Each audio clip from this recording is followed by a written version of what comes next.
दोस्तों आप इसका पीडीएफ डाउनलोड कर सकते हैं हमारे official study in the mobile application से। Study in the official search करके प्ले स्टोर से डाउनलोड कर सकते हैं या फिर इसका लिंक भी दिया गया है। इसमें देखिए आपका ये सेक्शन दिया हुआ है क्लास पीडीएफ का, इस तरीके से दिखेगा। आपको यहाँ से सारे क्लासेस के पीडीएफ आपको यहाँ पे मिल जाएंगे। या फिर आप इस व्हाट्सएप नंबर पे भी अगर आप अपना नाम और ग्रुप डी लिख के सेंड करते हैं तभी भी आपको ये मिल जाएगा। दोस्तों आपको पता है कि 17 अगस्त से पेपर है दोस्तों, तो इसके लिए देखिए हमने साइंस का और रीजनिंग का टेस्ट सीरीज लॉन्च कर दिया है। बहुत इंपॉर्टेंट दोस्तों टेस्ट लगाना, क्योंकि इसी से आपको अपनी जितनी भी तैयारी है उसके बारे में पता चलता है। तो 100 सेट का दोस्तों यहाँ पे मैंने टेस्ट सीरीज लॉन्च किया है साइंस में, एंड रीजनिंग का 51 सेट का। ये दोनों बहुत इंपॉर्टेंट एकदम टीसीएस बेस्ड परीक्षा के लिए ही बनाए गए हैं। तो फटाफट ले लीजिएगा ऐप से। और दोस्तों अभी अगर आप एप्लीकेशन डाउनलोड करते हैं तो यहाँ पे देखिए 2 टेस्ट सीरीज फ्री है। अरे 2 आपके पास देखिए ई बुक जो है वो फ्री दिया गया है। कंप्लीट हिस्ट्री का दोस्तों ई बुक है जो आपको फ्री में मिल जाएगा, और जनवरी 2022 के कंप्लीट डिटेल के साथ दोस्तों 200 क्वेश्चन कवर किए गए हैं। ये दोनों आपको फ्री मिल जाएंगे। तो जल्दी से दोस्तों आप डाउनलोड कर लीजिएगा पीडीएफ, और एप्लीकेशन से इन सारे ई बुक्स को भी आप ले सकते हैं। डिस्क्रिप्शन बॉक्स में लिंक है, फटाफट जाके ले लीजिए।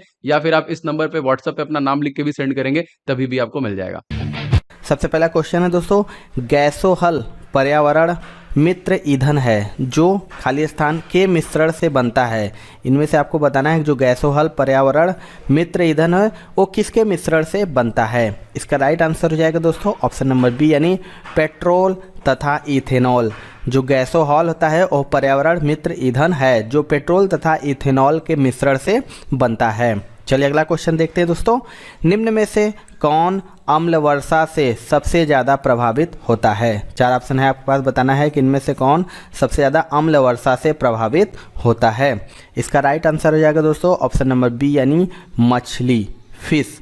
अम्ल वर्षा, जो कि अम्ल वर्षा में सल्फ्यूरिक अम्ल की मात्रा नाइट्रिक अम्ल की अपेक्षा अधिक होती है। अम्ल वर्षा से तालाबों की मछलियों की संख्या घट जाती है।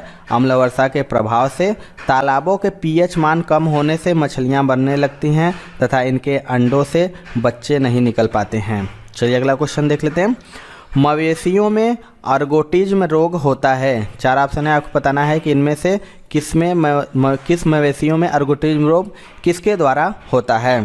तो इसका राइट आंसर हो जाएगा ऑप्शन नंबर सी, यानी कवक द्वारा। जो मवेशियों में अर्गोटिज्म रोग होता है नामक कवक द्वारा होता है। इस रोग में मवेशी खाना बंद कर देता है और सुस्त हो जाता है। चलिए अगला क्वेश्चन देख लेते हैं, गले का सजर्म दाह का कारण है। 4 ऑप्शन है आपके पास, बताना है कि गले का सजर्म दाह का कारण क्या है। तो इसका राइट आंसर हो जाएगा दोस्तों ऑप्शन नंबर ए, यानी जीवाणु। गले में जीवाणु के कारण दाह होता है जिससे गले में जलन होती है। इस रोग के होने से खाना खाने में परेशानी होती है। चलिए अगला क्वेश्चन देख लेते हैं दोस्तों, निम्नलिखित में से किस जोड़े का गलत मिलान हुआ है। इनमें से आपको बताना है कि कौन सा गलत मिलान है। इसके राइट आंसर बात करें दोस्तों, इसका राइट आंसर हो जाएगा ऑप्शन नंबर डी, यानी पीलिया गला। आपको बता दें कि जो इंसेफेलाइटिस होता है वो मस्तिष्क में होता है, और बृहदान्त होता है वो कोलन में, शोथ कोलन में होता है, और हेपेटाइटिस जो होता है यकृत में होता है। लेकिन पीलिया जो भी होता है वो भी एक गला में नहीं होता है, पीलिया भी किस में होता है, तो यकृत में होता है। संक्रमणीय बीमारी जैसे कॉलरा को फैलने से रोकने के लिए क्या जरूरी है। इनमें से आपको बनाना है जो संक्रमणीय बीमारी कॉलरा हो जाता है उसे फैलने से रोकने के लिए क्या सुरक्षा उपाय करना चाहिए। तो इसका राइट आंसर हो जाएगा ऑप्शन नंबर सी, यानी लोगों को शिक्षित करें कि उबला हुआ पानी पिए और खुला खाना न खाएं।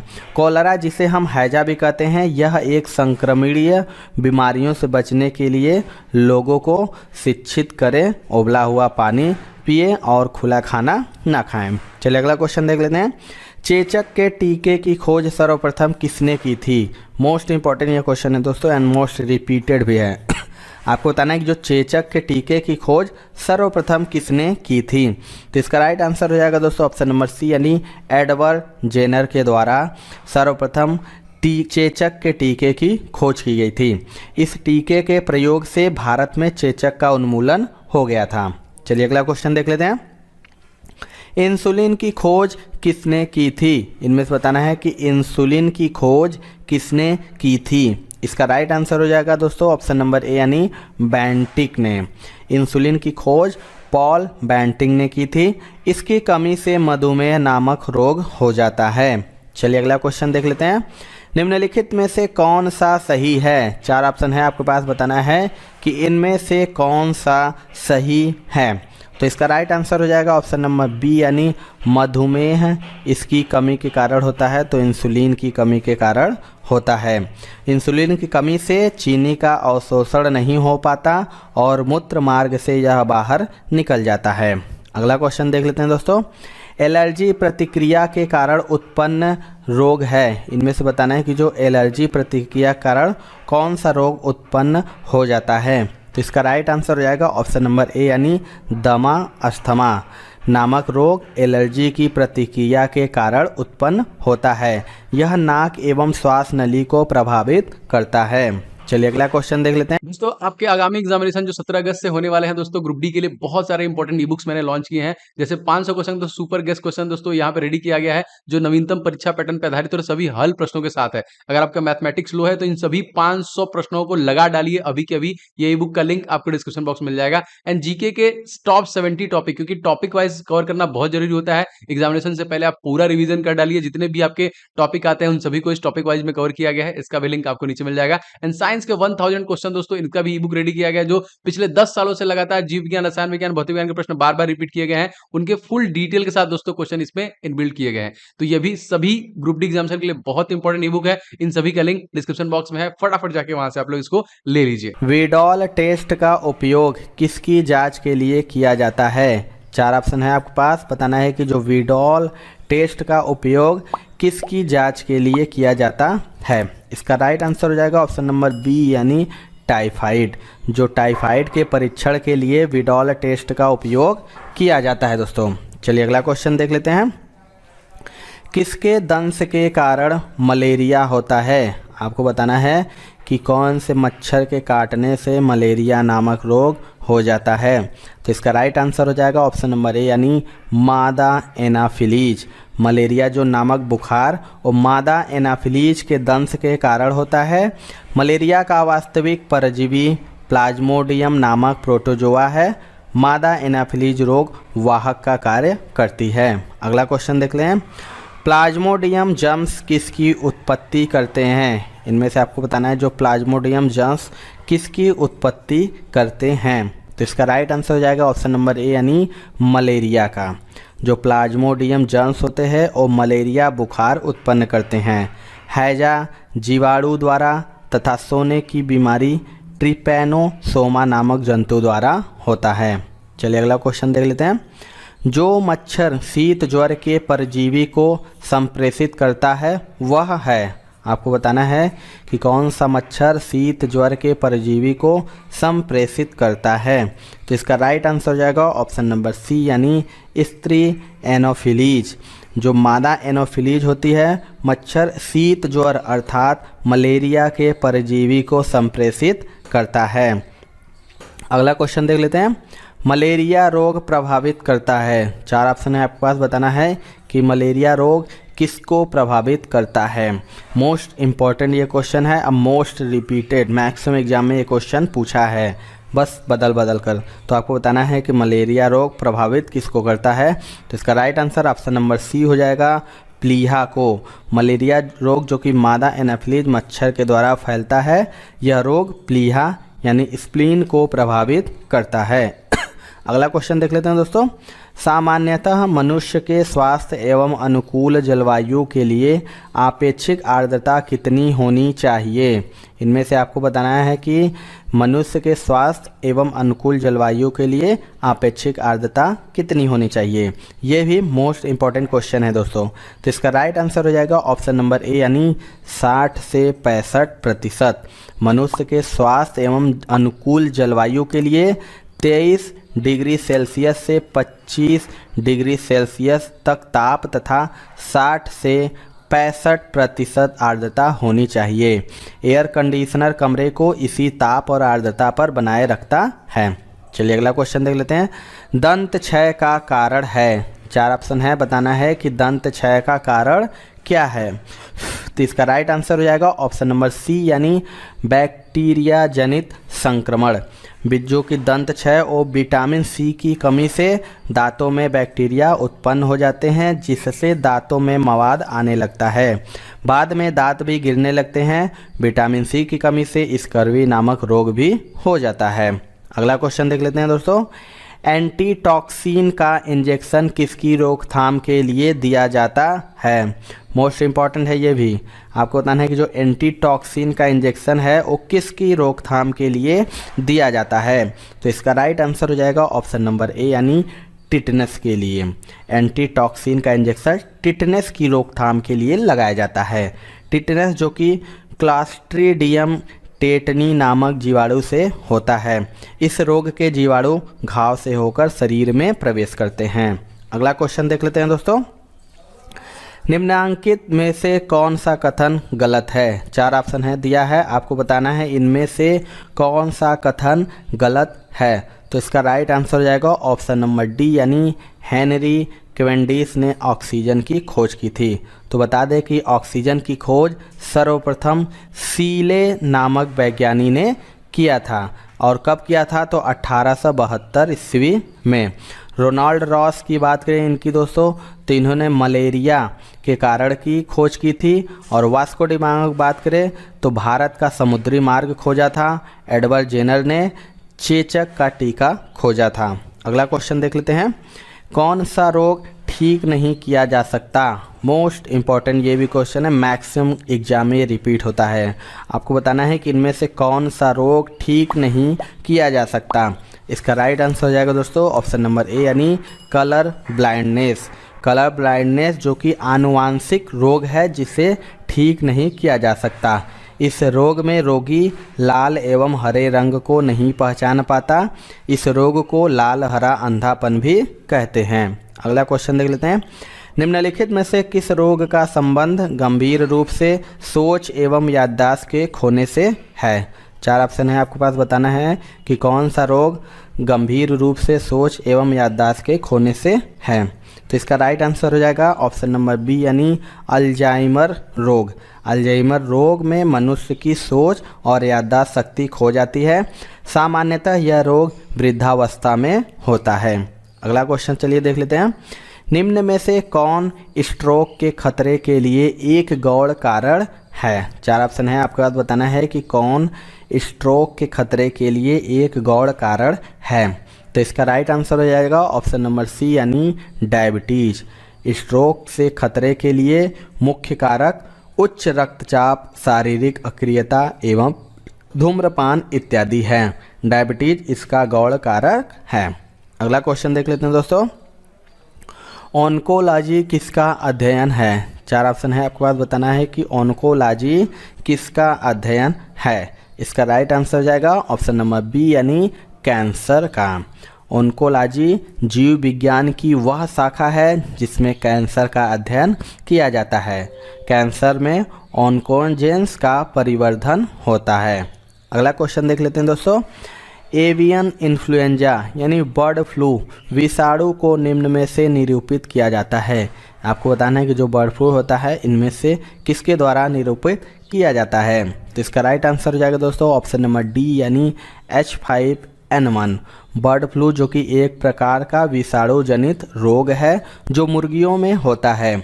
इसका विषाणु H5N1 है। बर्ड फ्लू का मुख्य कारक इन्फ्लुएंजा वायरस होता है। अगला क्वेश्चन देख लेते हैं दोस्तों।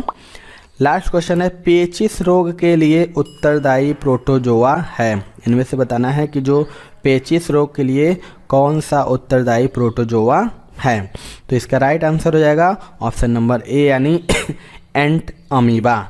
एंट अमीबा प्रोटोजोआ समुदाय का सूक्ष्म जीव है जिसकी संक्रमित अवस्था ट्रोफोजाइट कहलाती है। यह मनुष्य के कोलोन में पाया जाता है। पेचिश रोग एंट अमीबा हिस्टोटिलिका द्वारा फैलता है। साधारण मशीन की क्षमता सामान्यतः दर्शाई जाती है। इनमें से आपको बताना है कि जो साधारण मशीन की क्षमता होती है वो साधारणतः किस में दर्शाई जाती है। तो इसका राइट आंसर हो जाएगा दोस्तों ऑप्शन नंबर सी, यानी किलो वाट में। जो कोई मशीन प्रति सेकंड जितना लाभदायक कार्य करती है उसे शक्ति यानी पावर कहते हैं और इसे एसआई मात्रक वाट में मापा जाता है और मशीन की क्षमता सामान्यतः किलोवाट में दर्शाई जाती है। अगला क्वेश्चन देख लेते हैं दोस्तों। निम्नांकित में से कौन सा श्रेणी प्रथम लीवर का उदाहरण है? 4 ऑप्शन है, आपको बताना है इनमें से कौन सा श्रेणी प्रथम लीवर का उदाहरण है। तो इसका राइट आंसर हो जाएगा दोस्तों ऑप्शन नंबर ए यानी प्लायर।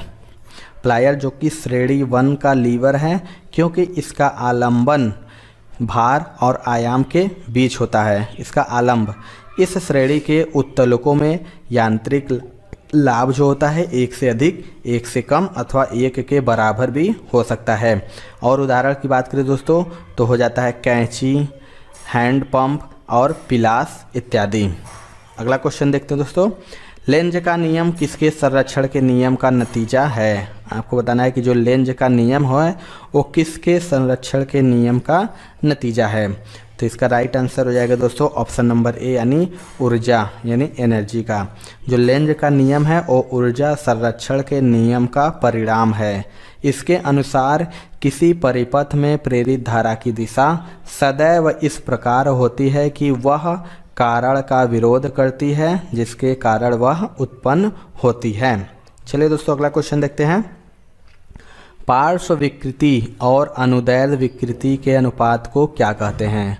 आपको बताना है कि जो पार्श्व विकृति होती है और अनुदैर्ध्य विकृति होती है उसके अनुपात को क्या कहते हैं।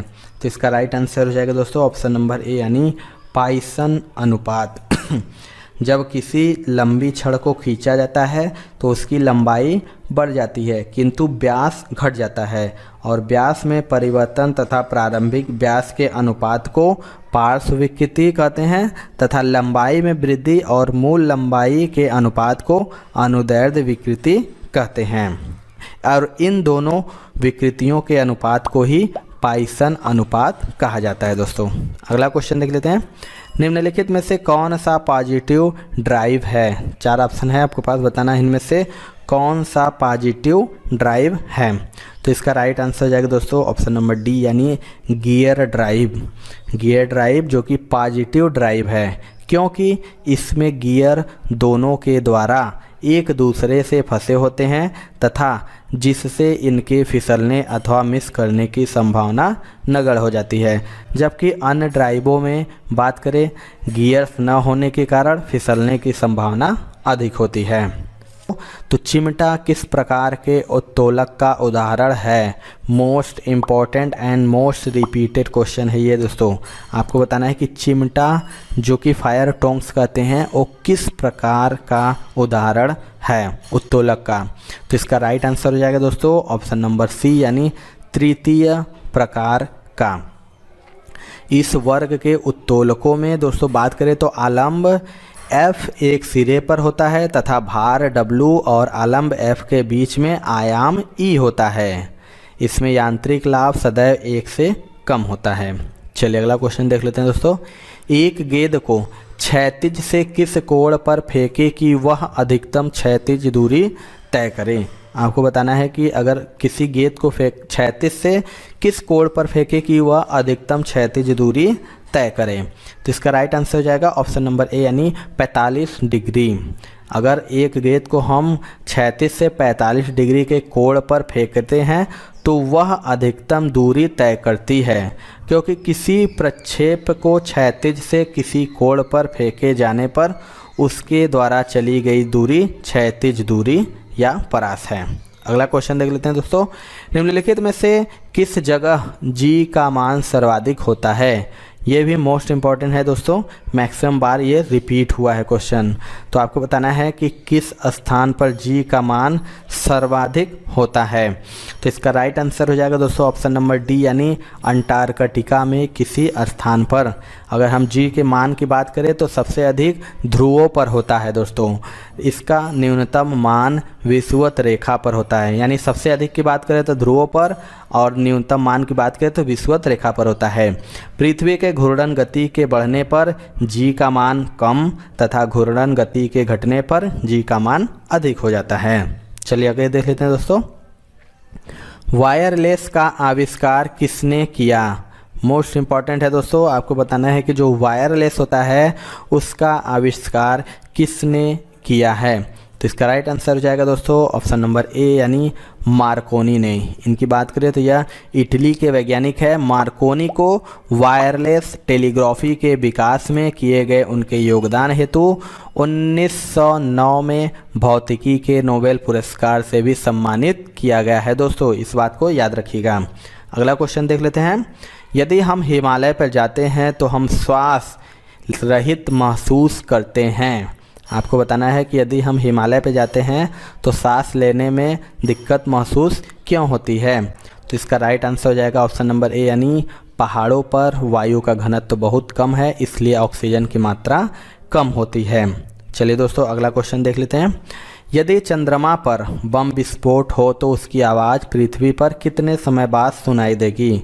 आपको बताना है कि अगर चंद्रमा पे बम विस्फोट हो जाए तो उसकी आवाज़ हमें पृथ्वी पर कितनी देर बाद सुनाई देगी। तो इसका राइट आंसर हो जाएगा दोस्तों ऑप्शन नंबर डी यानी इनमें से कोई नहीं। आपको बता दें कि ध्वनि का संचरण वायु के माध्यम से होता है। चंद्रमा और पृथ्वी के बीच में निर्वात है, अतः चंद्रमा पर होने वाले किसी भी विस्फोट की आवाज़ पृथ्वी पर नहीं सुनाई देगी। अगला क्वेश्चन देख लेते हैं दोस्तों। हिमपात होता है जब, आपको बताना है कि हिमपात कब होता है। तो इसका राइट आंसर हो जाएगा ऑप्शन नंबर सी यानी हवा और ओस बिंदु हिमांक से कम हो। जब वायु का तापक्रम घटकर हिमांक से कम हो जाता है तब वायु में उपस्थित आर्द्रता हिम में बदल जाती है और हिमपात होता है। अगला क्वेश्चन देख लेते हैं दोस्तों। किस प्रकार के रेल इंजन की दक्षता सर्वाधिक होती है। आपको बताना है इनमें से किस प्रकार की रेल इंजन की दक्षता सर्वाधिक होती है। तो इसका राइट आंसर हो जाएगा ऑप्शन नंबर सी यानी विद्युत इलेक्ट्रिसिटी। विद्युत रेल इंजन की दक्षता जो होती है सर्वाधिक होती है। और रेल इंजनों की दक्षता घटते क्रम में अगर हम बात करें तो सबसे पहले विद्युत इंजन का हो जाएगा, उसके बाद पेट्रोल इंजन का हो जाता है, उसके बाद डीजल इंजन का हो जाता है और सबसे कम में लास्ट भाप इंजन का हो जाता है। चलिए अगला क्वेश्चन देख लेते हैं दोस्तों। बहुत छोटे समय को मापने के लिए किस घड़ी का प्रयोग किया जाता है। आपको बताना है इनमें से बहुत छोटे समय के लिए मापने के लिए किस घड़ी का उपयोग यानी प्रयोग किया जाता है। तो इसका राइट आंसर हो जाएगा ऑप्शन नंबर बी यानी आणविक घड़ी का बहुत छोटे समय को मापने के लिए आणविक घड़ी का प्रयोग किया जाता है। अगला क्वेश्चन की बात करें दोस्तों तो समुद्री पानी में जहाज नदी के पानी की अपेक्षा आसानी से तैरता है क्यों। बहुत ही अच्छा क्वेश्चन है, मोस्ट इम्पॉर्टेंट ये भी क्वेश्चन है दोस्तों कि जो समुद्री पानी में जहाज नदी की पानी की अपेक्षा आसानी से तैरता है क्यों। तो इसका राइट आंसर हो जाएगा ऑप्शन नंबर डी यानी समुद्र के पानी का जो घनत्व होता है वो अधिक होता है, इसीलिए नदी के पानी के घनत्व से अधिक होता है, इसलिए समुद्र में पानी में जहाज आसानी से चलता है। यह बल वस्तुओं द्वारा हटाए गए द्रव के गुरुत्व केंद्र पर कार्य करता है जिसे उत्प्लावन केंद्र भी कहते हैं। अगला क्वेश्चन देख लेते हैं दोस्तों। घर के बिजली का बिल किसके आधार पर आता है। ये तो सभी को पता होना चाहिए दोस्तों कि जो हमारे घरों में बिजली का बिल किसके आधार पर आता है। तो इसका राइट आंसर हो जाएगा ऑप्शन नंबर सी यानी वाट। जो बिजली का बिल होता है वाट घंटा की इकाई पे आधार पर लिया जाता है। चलिए अगला क्वेश्चन देख लेते हैं। यदि रबर की एक डोरी की लंबाई में वृद्धि दूनी कर दी जाए तो विकृति। चार ऑप्शन है आपके पास, बताना है कि यदि रबर की एक डोरी की लंबाई में वृद्धि दूनी कर दी जाए तो विकृति क्या होगी। तो इसका आंसर हो जाएगा ऑप्शन नंबर बी यानी दोगुनी हो जाएगी। यदि लंबाई में होने वाली वृद्धि और प्रारंभिक लंबाई के अनुपात को विकृति कहते हैं, अतः लंबाई में होने वाली वृद्धि दूनी होने पर विकृति भी दूनी हो जाएगी। आगे देख लेते हैं। धूप में उपयोग होने वाले छाते के रंग होने चाहिए। आपको बताना है जो धूप में उपयोग होते हैं छाते का रंग किस प्रकार का होना चाहिए। तो इसका राइट आंसर हो जाएगा ऑप्शन नंबर बी यानी ऊपर सफ़ेद और भीतर की ओर काला। तो धूप में जो उपयोग होने वाले छाते का रंग होता है ऊपर सफ़ेद तथा भीतर की ओर काला होना चाहिए, जिससे मनुष्य को धूप का प्रभाव कम से कम हो सके। अगला क्वेश्चन देख लेते हैं। मैदान की अपेक्षा रेगिस्तान की रात अधिक ठंडी होती है क्योंकि वहाँ, आपको बताना है कि मैदान की जो अपेक्षा होता है वो रेगिस्तान की रात अधिक ठंडी क्यों होती है। तो इसका राइट आंसर हो जाएगा ऑप्शन नंबर बी, यानी बालू जितनी जल्दी गर्म होती है उतनी ही जल्दी ठंडी भी हो जाती है। इसीलिए ही रेगिस्तान दिन में अत्यधिक गर्म और रात में अत्यधिक ठंडा होता है। दोस्तों आगे देख लेते हैं। आजकल पेट्रोल में शीशा नहीं मिलाया जाता, यह इसलिए, बताना है कि पेट्रोल में जो शीशा है वह किस लिए नहीं मिलाया जाता है। तो इसका राइट आंसर हो जाएगा दोस्तों ऑप्शन नंबर बी, यानी शीशा रहित पेट्रोल प्रदूषण नहीं फैलाता है। आपको बता दें कि पेट्रोल में उपस्थित शीशा वायु से मिलकर लेड ऑक्साइड बनाता है जो जहरीला प्रदूषण है, और शीशा रहित पेट्रोल होने से यह प्रदूषण नहीं फैलाता है। चलिए अगला क्वेश्चन देख लेते हैं। उत्तरीय ध्रुव दक्षिणी ध्रुव की ओर एवं दक्षिणी ध्रुव उत्तरी ध्रुव की ओर होता है, यह कथन किसमें लागू होता है। आपको बताना है कि उत्तरी ध्रुव उत्तरी ध्रुव की ओर, दक्षिणी ध्रुव की ओर और दक्षिणी ध्रुव उत्तरी ध्रुव की ओर होता है, यह कथन किसमें लागू होता है। तो इसका आंसर हो जाएगा दोस्तों ऑप्शन नंबर ए, यानी पृथ्वी का चुंबकीय ध्रुव। पृथ्वी का उत्तरी ध्रुव दक्षिण की ओर तथा दक्षिणी ध्रुव उत्तर की ओर होता है, यह कथन पृथ्वी के चुंबकीय ध्रुव के संदर्भ में कहा गया है। अगला क्वेश्चन देख लेते हैं दोस्तों। यदि प्रक्षेप के वेग को दोगुना कर दिया जाए तो उसका अधिकतम परास कितना होगा। आपको बताना है जो प्रक्षेप के वेग को दोगुना कर दिया जाए तो उसका अधिकतम परास कितना होगा। तो इसका राइट आंसर हो जाएगा ऑप्शन नंबर बी, यानी 4 गुना। यदि हम प्रक्षेप के वेग को दोगुना कर दें तो उसका परास भी 4 गुना हो जाएगा। अगला क्वेश्चन देख लेते हैं। प्रक्षेप्य का पथ होता है, आपको बताना है कि प्रक्षेप का जो पथ होता है वो कैसा होता है। तो इसका राइट आंसर हो जाएगा दोस्तों ऑप्शन नंबर बी, यानी परवलय। जो वायु में प्रक्षेप किया गया प्रक्षेप पर पृथ्वी का गुरुत्वाकर्षण बल नीचे की तरफ काम करता रहता है, जिसके कारण प्रक्षेप लगातार नीचे की तरफ आता जाता है और परवलयाकार पथ बनाता है, परंतु ऊर्ध्वाधर नीचे या ऊपर फेंका गया प्रक्षेप परवलयाकार नहीं बनाता है। चलिए दोस्तों अगला क्वेश्चन देख लेते हैं। 1000 वाट बराबर है, ये भी मोस्ट इम्पॉर्टेंट है दोस्तों। आपको बताना है 1000 वाट किसके बराबर है। तो इसका भी राइट आंसर हो जाएगा ऑप्शन नंबर बी, यानी 1.341 अश्व शक्ति के बराबर। 1000 वाट जो कि 1 किलोवाट के तथा 1 किलोवाट बराबर होता है 1.341 अश्व शक्ति के।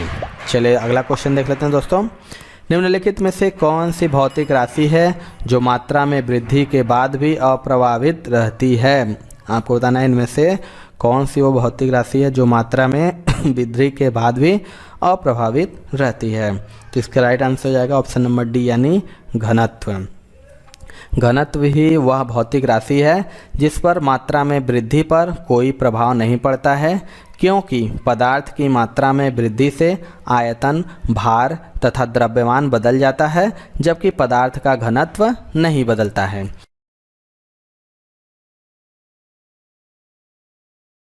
निम्न में से किस गैस का उपयोग बैक्टीरिया को मारने में किया जाता है। आपको बताना है कि इनमें से कौन सा गैस है जिसको बैक्टीरिया को मारने में उपयोग किया जाता है। इसकी राइट आंसर बात करें दोस्तों, इसका राइट आंसर हो जाएगा ऑप्शन नंबर ए, यानी क्लोरीन। क्लोरीन का उपयोग हम बैक्टीरिया को मारने में करते हैं। पेयजल में उपस्थित रोगाणुओं को नष्ट करने के लिए क्लोरीन का प्रयोग रोगाणुनाशक के रूप में भी होता है। चलिए दोस्तों अगला क्वेश्चन देखते हैं। चिमनी से निकलने वाले धुएं में उपस्थित राख की मात्रा को कम करते हैं। आपको बताना है कि इनमें से कौन है जो चिमनी से निकलने वाले धुएं में उपस्थित राख की मात्रा को कम करते हैं। तो इसका राइट आंसर हो जाएगा दोस्तों ऑप्शन नंबर ए, यानी विद्युत अवक्षेपण द्वारा। चिमनी से निकलने वाले धुएं में उपस्थित राख की मात्रा को विद्युत अवक्षेपण द्वारा कम कर सकते हैं दोस्तों। चलिए अगला क्वेश्चन देख लेते हैं। सभी अम्लों में सबसे अधिक समान तत्व है। आपको बताना है इनमें से कौन सा तत्व है जो सभी अम्लों में सबसे अधिक समान तत्व है। तो इसका राइट आंसर जाएगा दोस्तों ऑप्शन नंबर ए, यानी हाइड्रोजन। ऐसे अगर हम बात करें दोस्तों, ऐसे पदार्थ जो जलीय विलयन में हाइड्रोजन आयन प्रदान करें या ऐसे पदार्थ जो प्रोटॉन प्रदान करें अम्ल कहलाते हैं। सभी अम्लों में सबसे अधिक समान तत्व हाइड्रोजन है।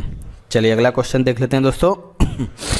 एक आदर्श गैस की तुलना में अति उच्च दाब पर एक वास्तविक गैस घेरती है। आपको बताना है कि जो एक आदर्श गैस की तुलना में अति उच्च दाब पर एक वास्तविक गैस कितना स्थान घेरती है? आयतन। तो इसका राइट आंसर हो जाएगा दोस्तों ऑप्शन नंबर बी यानी कम आयतन। बता दें कि अति उच्च दाब पर वास्तविक गैस एक आदर्श गैस की तुलना में कम आयतन घेरती है। क्यों? क्योंकि उच्च दाब पर वास्तविक गैस द्रव में बदल जाती है। चलिए दोस्तों अगला क्वेश्चन देख लेते हैं। प्राकृतिक गैस का मुख्य घटक क्या है? मोस्ट इम्पॉर्टेंट क्वेश्चन है दोस्तों। आपको बताना है कि इनमें से प्राकृतिक गैस का मुख्य घटक कौन सा है। तो इसका राइट आंसर हो जाएगा दोस्तों ऑप्शन नंबर ए यानी मीथेन। मीथेन प्राकृतिक गैस का मुख्य घटक है। प्राकृतिक गैस में मीथेन की मात्रा सर्वाधिक लगभग 80% होती है। इसमें अन्य गैसें जो कि H2 है, H है और CO इत्यादि हैं। तो बंद कमरे में चलते हुए रेफ्रिजरेटर का दरवाज़ा खुल जाता है तो आपको बताना है कि अगर बंद कमरे में रेफ्रिजरेटर का दरवाज़ा खुल जाएगा तो क्या होगा। तो इसका राइट आंसर हो जाएगा दोस्तों ऑप्शन नंबर डी यानी कमरा धीरे धीरे गर्म हो जाएगा। अगर हम बात करें बंद कमरे में यदि चलते हुए रेफ्रिजरेटर का दरवाज़ा खुल जाता है तो कमरा भी धीरे धीरे गर्म हो जाता है। अगला क्वेश्चन देख लेते हैं दोस्तों। वायु की संघटक गैसें सामान्यतः होती हैं।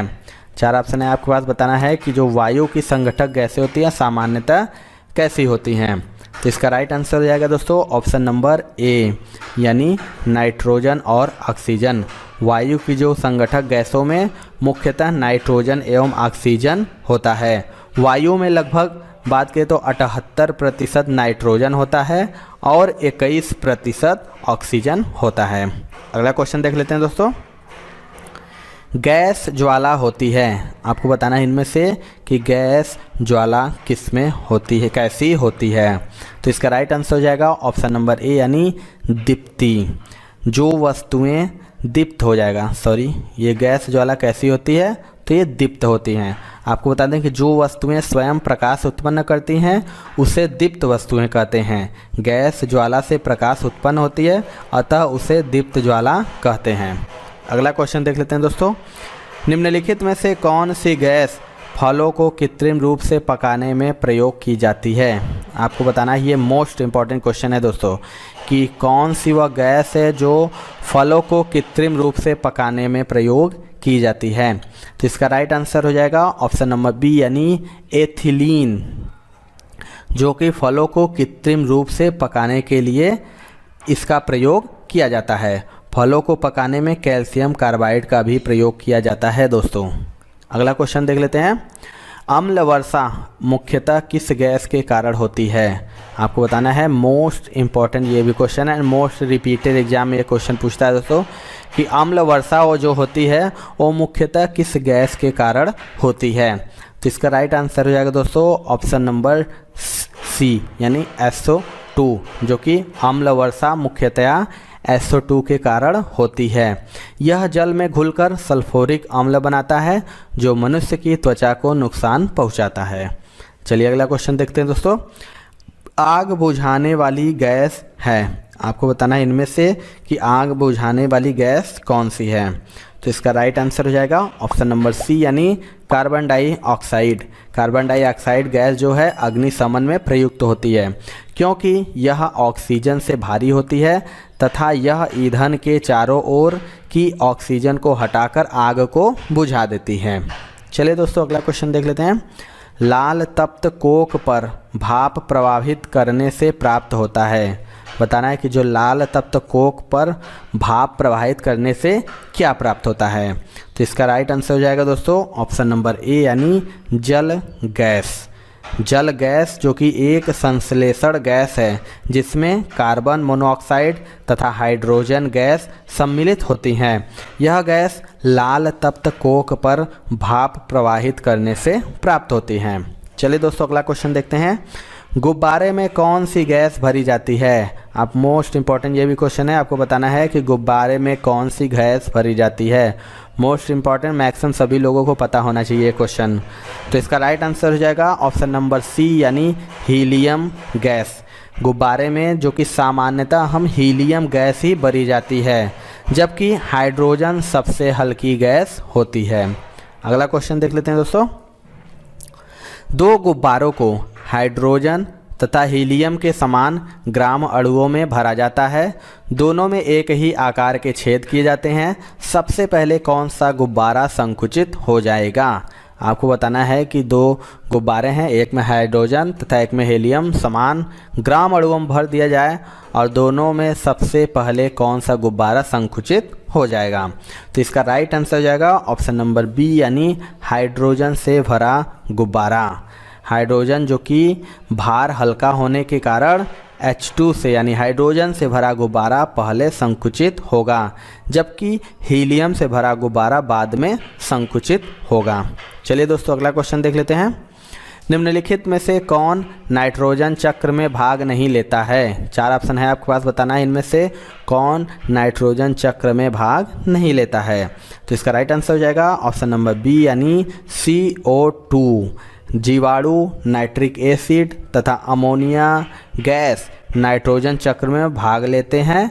CO2 इसमें भाग नहीं लेता है। ये तीनों जो कि भाग लेते हैं ये CO2 ही है जो कि नाइट्रोजन चक्र में भाग नहीं लेता है। चलिए दोस्तों अगला क्वेश्चन देख लेते हैं।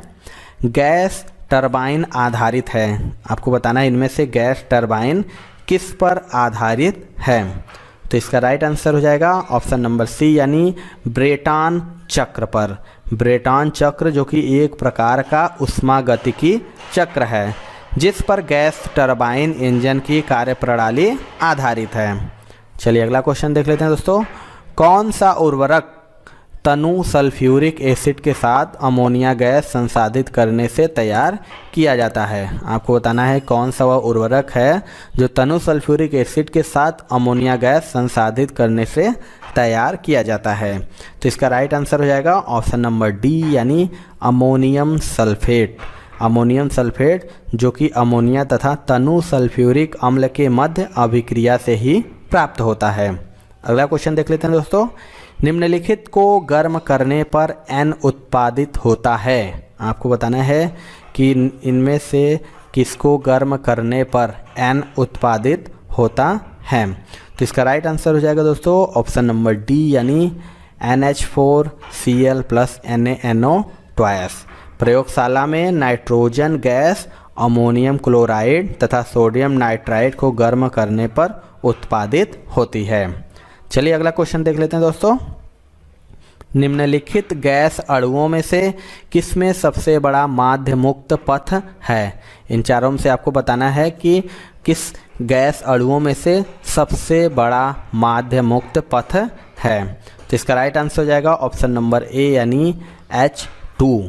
माध्य मुक्त पथ आणविक व्यास के व्युत्क्रमानुपाती होता है, इसलिए गैस के अणु का आकार जितना बड़ा होगा माध्य मुक्त पथ उतना ही छोटा होगा दोस्तों। चलिए अगला क्वेश्चन देख लेते हैं दोस्तों। जल का विशुद्ध रूप है। 4 ऑप्शन है आपके पास, इनमें से आपको बताना है कि जल का विशुद्ध रूप क्या है। तो इसका राइट आंसर हो जाएगा दोस्तों ऑप्शन नंबर ए यानी वर्षा जल। वर्षा का जल जो कि जल का विशुद्ध रूप होता है। अगला क्वेश्चन देख लेते हैं दोस्तों। कठोर जल साबुन के साथ पर्याप्त झाग उत्पन्न नहीं करता, क्योंकि? आपको बताएं जो कठोर जल होता है वो साबुन के साथ झाग उत्पन्न नहीं करता है, क्यों? ये भी मोस्ट इंपॉर्टेंट है दोस्तों और मैक्सिमम बार ये रिपीट हुआ है क्वेश्चन। तो इसका राइट आंसर हो जाएगा दोस्तों ऑप्शन नंबर ए यानी इसमें जो कि कैल्शियम और मैग्नीशियम के विलेय लवण होते हैं, इसीलिए कठोर जल साबुन के साथ पर्याप्त झाग उत्पन्न नहीं करता है। इस प्रकार की कठोरता अस्थायी होती है जो गर्म करने से दूर हो जाती है।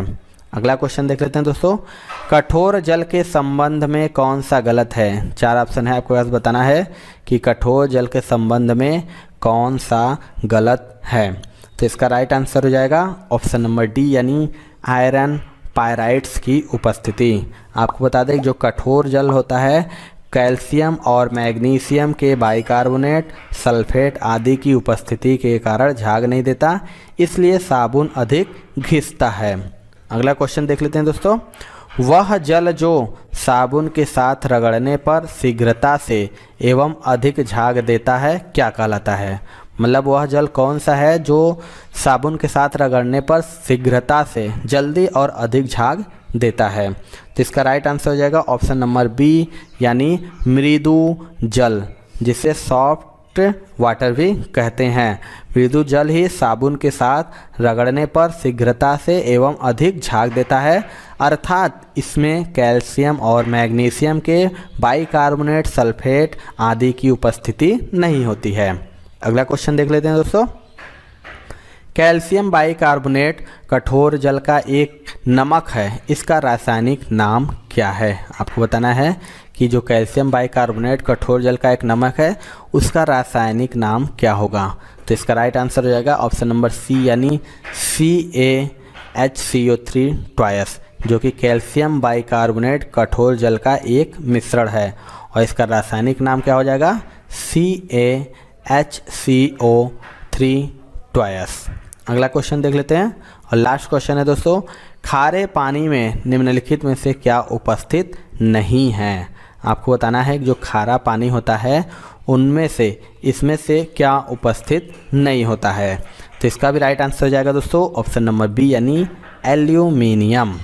खारे पानी में घुलनशील लवणों में क्लोरीन हो गया। क्लोरीन की मात्रा की अगर बात करें दोस्तों तो 55.3%।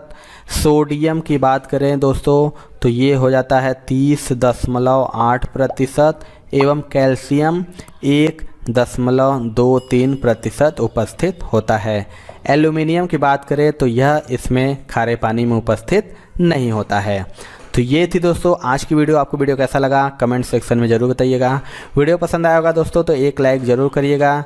चैनल पे हमारे नए हैं तो चैनल को ज़रूर सब्सक्राइब कर लीजिएगा, क्योंकि हम लगातार ग्रुप डी एग्ज़ाम की तैयारी करा रहे हैं। तो मिलते हैं दोस्तों अपने अगले वीडियो में, तब तक के लिए जय हिंद जय भारत।